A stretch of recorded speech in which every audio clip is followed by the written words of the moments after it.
Alors aujourd'hui, je voulais vous montrer comment paramétrer le Ant BMS avec l'application VBMS. Donc sur mon smartphone, j'ai la version 2 de cette application. Donc voilà comment elle se présente sur la page principale. Donc on la trouve sur le Play Store Android. Donc on va aller voir le Play Store, il est où? Il est là. On va taper VBMS.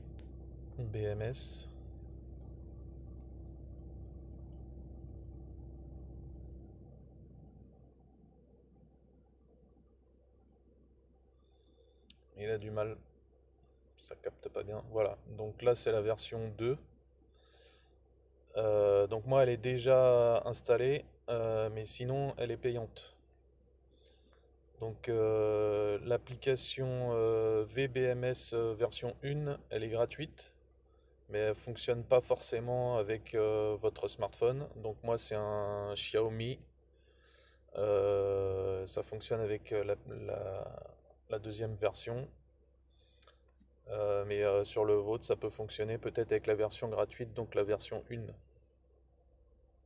On peut la trouver sur internet sous forme d'APK téléchargeable en fichier zippé.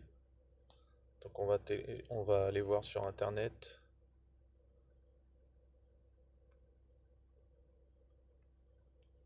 Appli Ant BMS. On va voir ce qu'on trouve.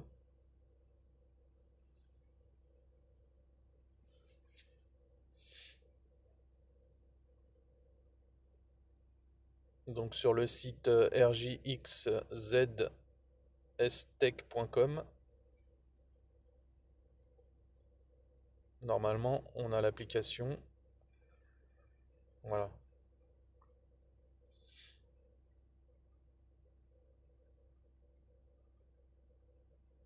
Donc là ici on peut la télécharger.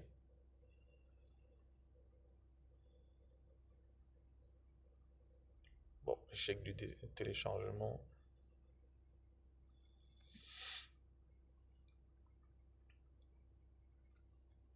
Ça marque quoi? Problème avec le serveur. Ok, super.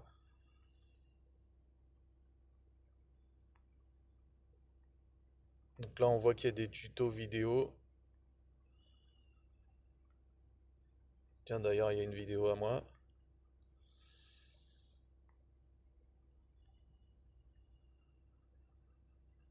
Là, ici, télécharger Xiaoxiang BMS. Donc ça, c'est l'application pour les autres Smart BMS.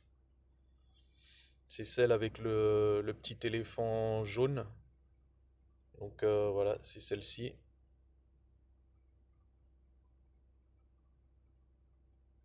Donc ça, c'est pas pour les Ant BMS, hein.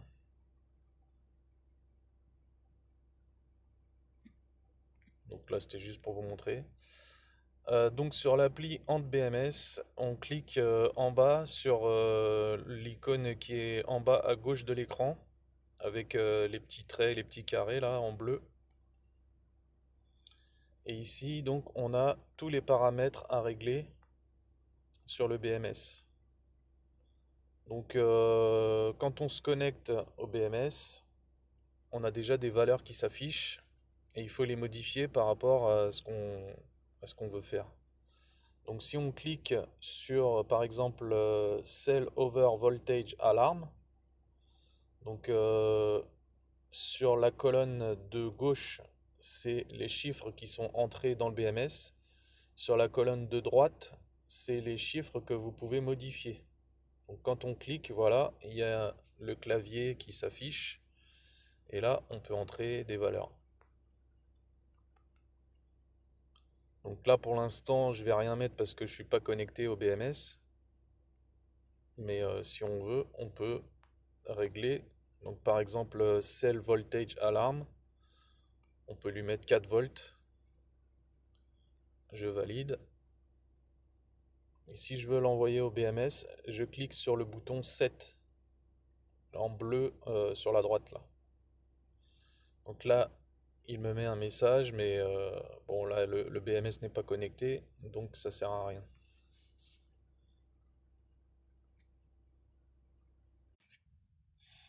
Donc sur l'écran principal, on voit que on peut afficher les volts en haut, donc c'est la tension de la batterie.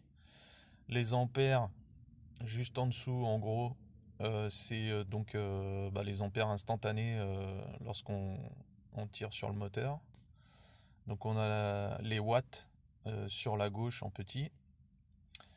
Et sur la droite, on a les ampères heure qui sont consommés par la batterie.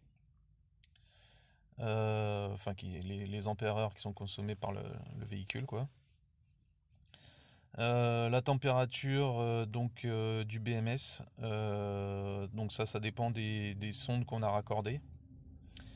Et puis on a le SOC en pourcentage, donc bah, ça indique le pourcentage de charge de la batterie.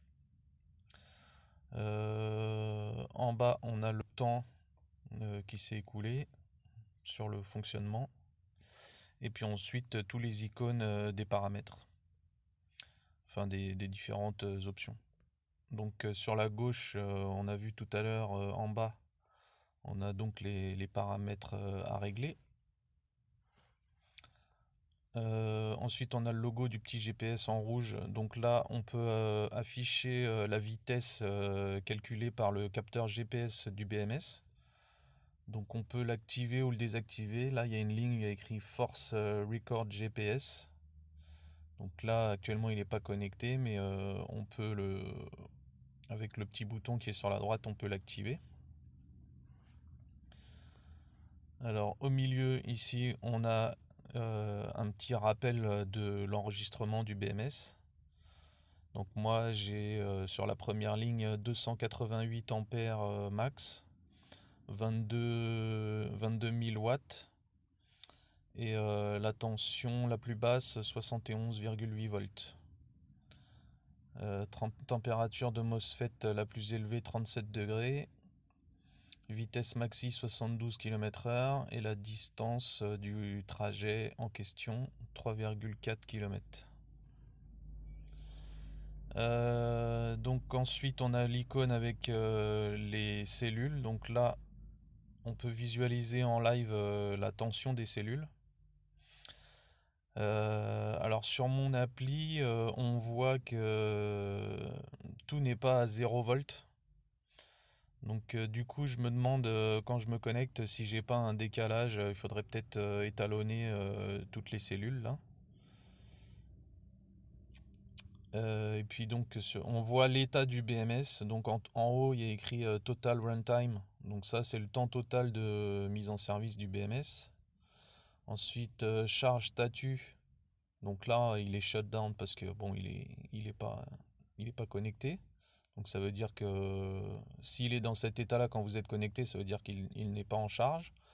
Ensuite, output statut, donc ça c'est la sortie.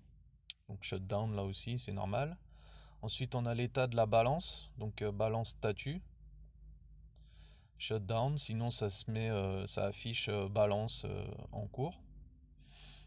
Donc batterie voltage, donc ça c'est le total de la tension.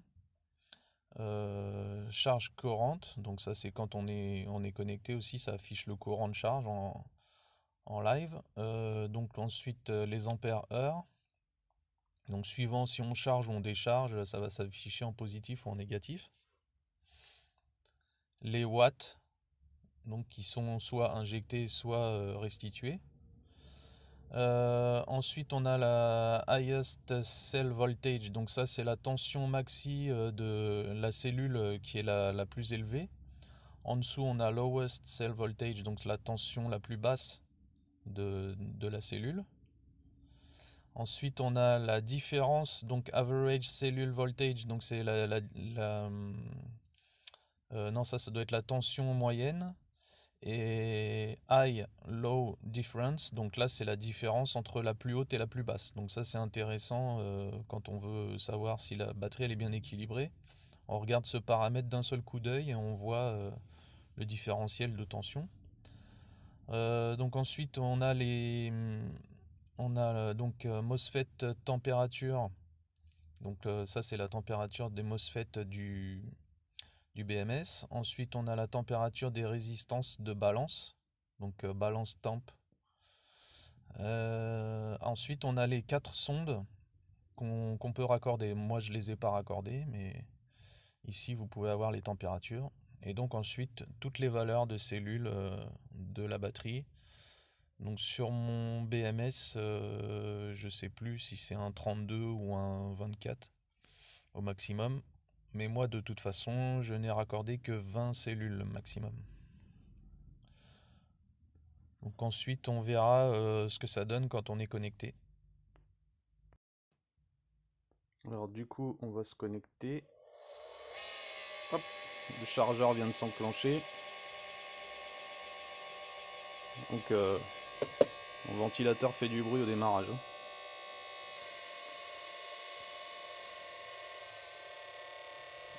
Donc là, la page des cellules. Donc là on voit en haut charge statut, charge enable et balance statut, balancing cell. Donc là il est en cours de... il balance et il charge en même temps.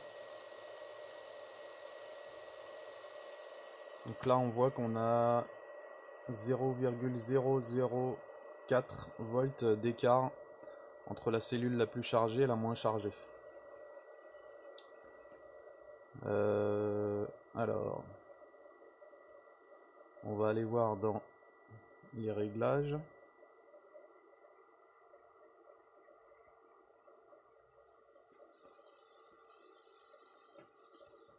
Donc, j'ai réglé la balance des cellules, donc l'enclenchement de la balance à 3,94 volts. Donc c'est trois lignes avant le bas de l'écran là. Cell balance start voltage 3,94. Et donc 1, 2, 3, 4, 5. Donc la cinquième ligne, on voit que on a cell over voltage recovery 3,52 volts. Donc là, c'est la tension à laquelle le chargeur va s'enclencher. Donc 3,952 volts. Et le chargeur va se couper donc sur la troisième ligne 3,967 volts. Donc là c'est ce qui vient de se passer en direct.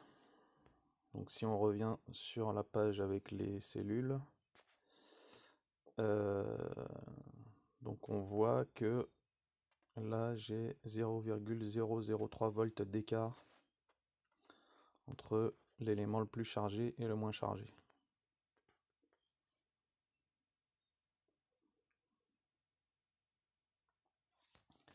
Alors on va revenir sur les réglages.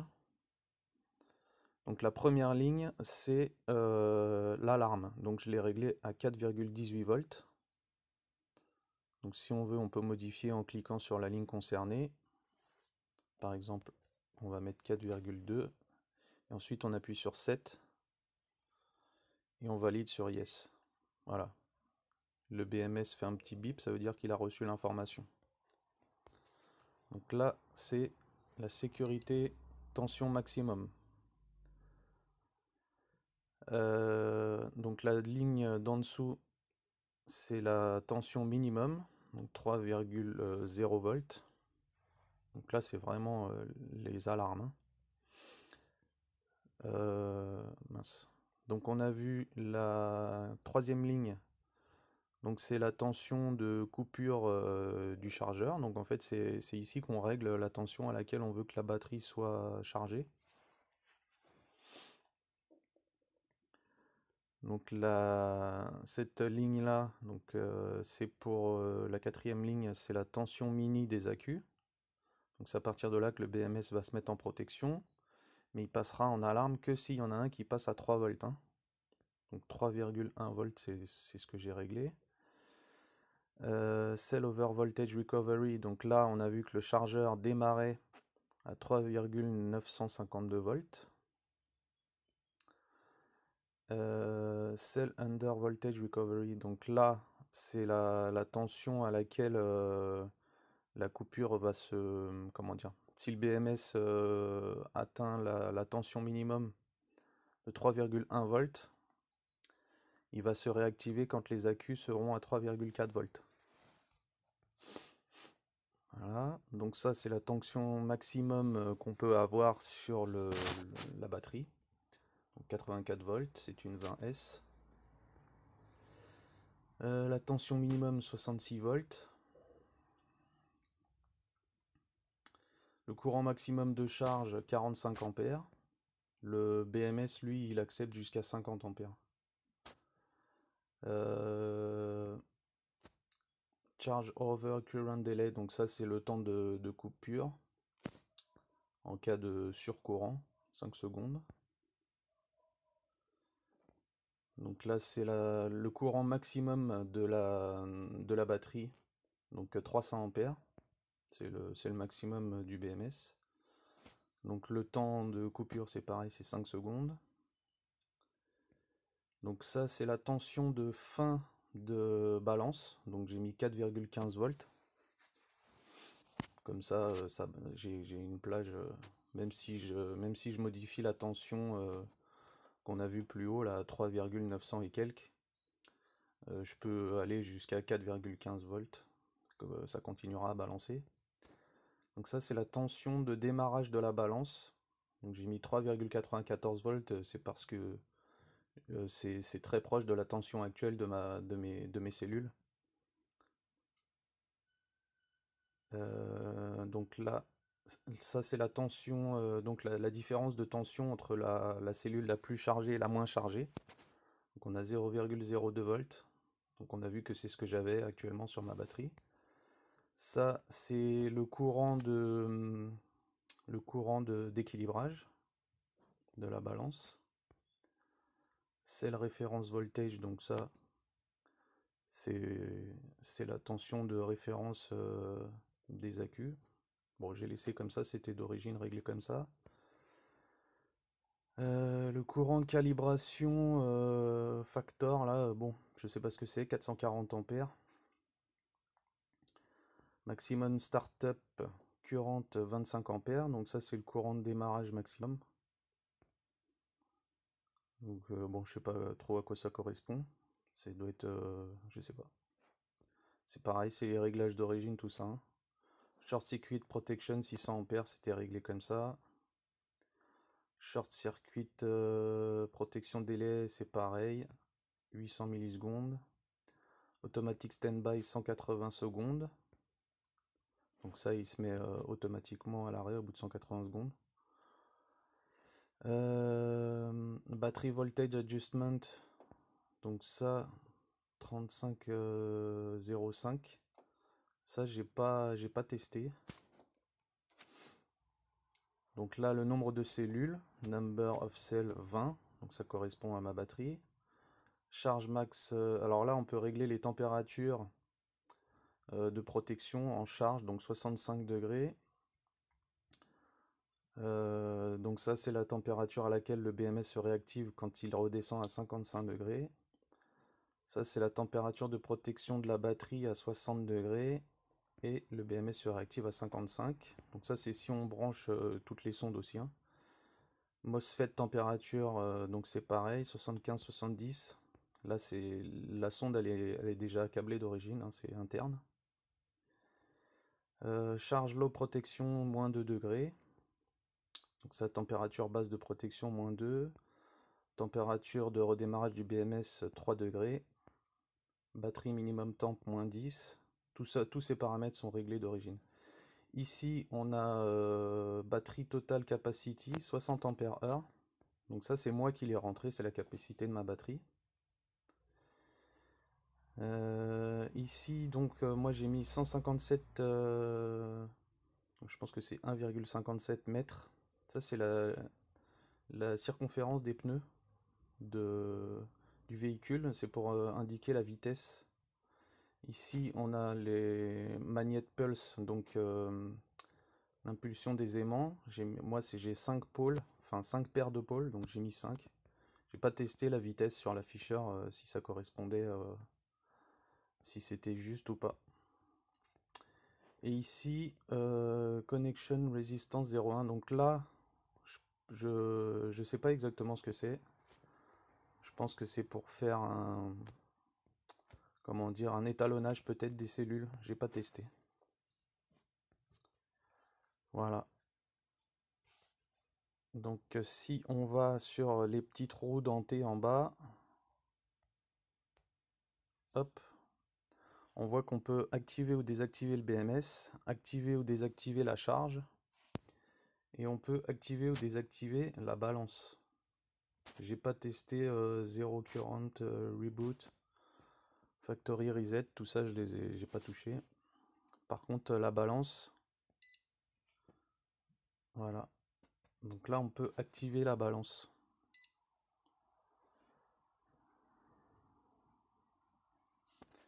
Alors la balance s'active uniquement si la tension qu'on a réglée est atteinte sur le BMS. Si on n'a pas atteint la tension de balance, la balance ne s'enclenchera pas, hein. Ici on voit sur l'affichage donc 84% SOC en bas à droite, donc ça correspond au pourcentage de charge de la batterie. Alors là on voit que mon BMS est en mode équilibrage. Il y a les petites LED qui clignotent au niveau des nappes, ici et là.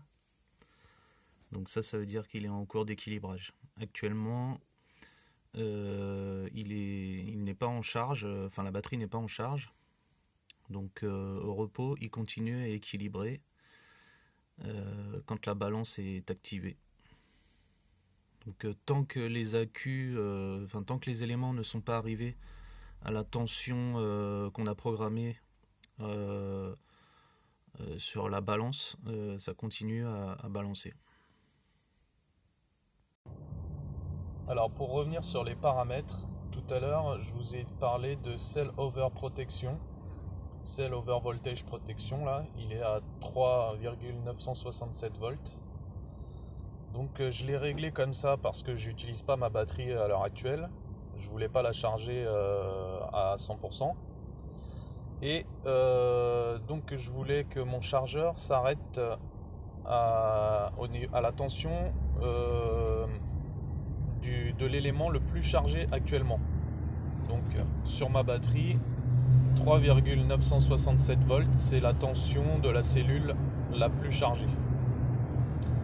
J'ai réglé aussi donc Cell Over Voltage Recovery, donc à 3,952 volts. Donc ça, c'est la tension à partir de laquelle mon chargeur va redémarrer. Donc il coupe la charge à 3,967 et il se réarme à 3,952 volts. Donc si j'ai des éléments qui sont chargés en dessous les 3,952 volts, bien sûr le chargeur s'enclenche. Par contre, dès que j'ai une cellule qui atteint 3,967, le chargeur se coupe.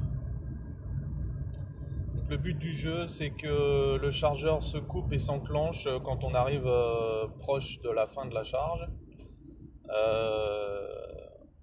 Pour avoir une tension comprise donc sur tous les éléments, comprise entre 3,967 et 3,952. Et donc pour ça, j'ai aussi réglé la tension de balance à partir de 3,940 ou 945. Donc pour être sûr que ça balance dans cette plage de tension là.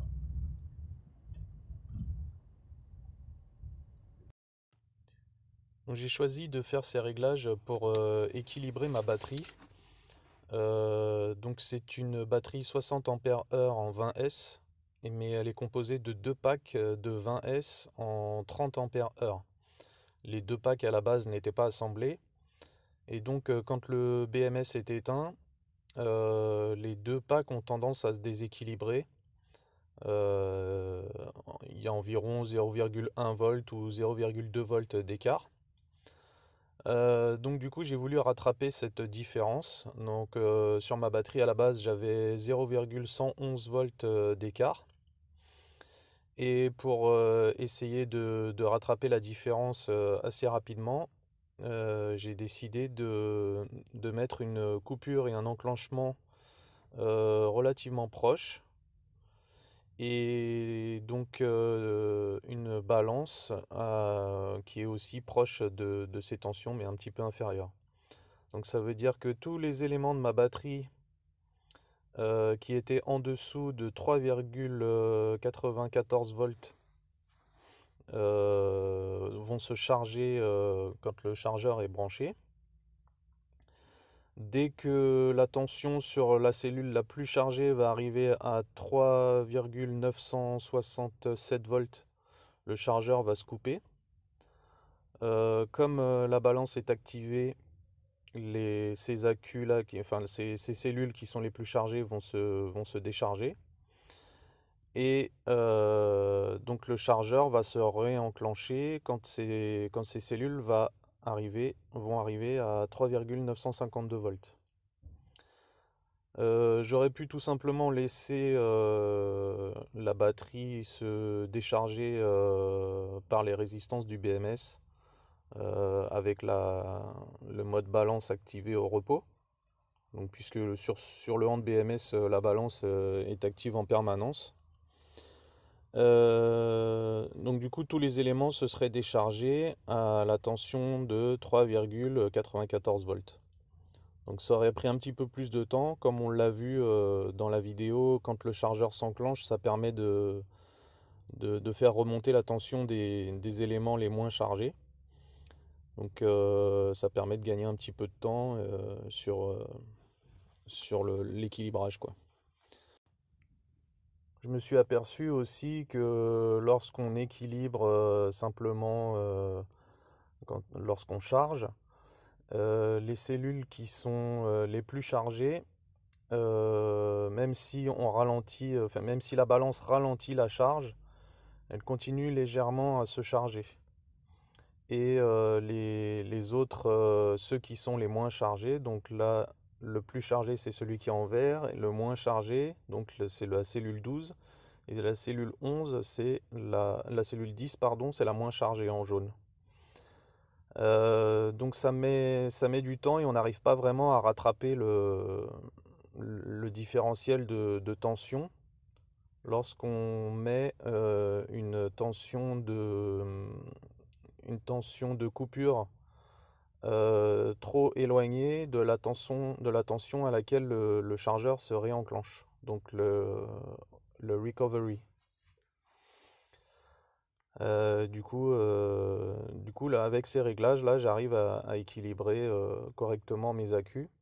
On voit ici que donc ça c'est une capture d'écran qui a été faite hier soir. J'avais 0,008 volts d'écart et ce matin, on l'a vu tout à l'heure, on est remonté à 0,002 volts de différentiel. On voit aussi la température des résistances de la balance là qui est à 44 degrés. Donc actuellement comme il fait pas très chaud, ça pose pas trop de problèmes. Le BMS ne surchauffe pas. Donc on voit bien comment travaille la balance en dissipant l'énergie des cellules trop chargées dans les résistances, puisqu'on voit que la température augmente, c'est quasiment instantané, hein. Lorsqu'on désactive la balance, tout de suite la température de 44 degrés là, redescend à la température ambiante qu'il fait dans le local. Et donc MOSFET temp, donc ça c'est la température de la MOSFET qui permet la coupure et l'enclenchement du chargeur, quoi, enfin du BMS. Donc là, comme ce MOSFET n'agit quasiment pas, il chauffe pas, hein.